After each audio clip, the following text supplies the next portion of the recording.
গণ অধিকার পরিষদের সভাপতি নুরুল হক নুরু বর্তমান সরকারের সংস্কার কার্যক্রম ও চলমান রাজনীতির অবস্থান নিয়ে তীব্র সমালোচনা করেছেন। তিনি বলেছেন, দেশের স্থিতিশীলতার জন্য কার্যকর রাজনৈতিক সরকার থাকা জরুরি, কিন্তু বর্তমান কোমর ভাঙা সরকার ভবিষ্যতের জন্য হুমকি স্বরূপ। তিনি স্পষ্টভাবে মন্তব্য করেন, এরা তো ক্ষমতা শেষে ইউরোপ আমেরিকা চলে যাবে।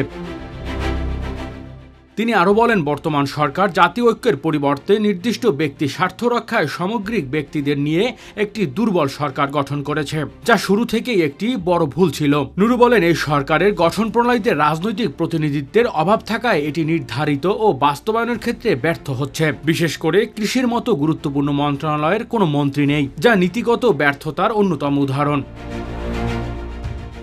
তিনি উল্লেখ করেন, ভারতের সঙ্গে টানাপোড়েন, কৃষি নীতি, কৃষির ন্যায্য মূল্য না পাওয়া এবং নিত্য প্রয়োজনীয় পণ্যের দাম বৃদ্ধি নিয়ে সরকারের কোনো কার্যকর পদক্ষেপ নেই। তিনি আরও বলেন, দেশের 5 থেকে 5.5 কোটি নিম্ন আয়ের মানুষ রয়েছে, যাদের জন্য চাল আটার দাম 2 টাকা বাড়লেই জীবন দুর্বিষহ হয়ে ওঠে। অথচ সরকার এসব বিষয়ে কোনো চিন্তা করছে না। 6 মাস পেরিয়ে গেলেও সংস্কারের ক্ষেত্রে দৃশ্যমান কোনো অগ্রগতি দেখা যায়নি। Desk report, metro TV.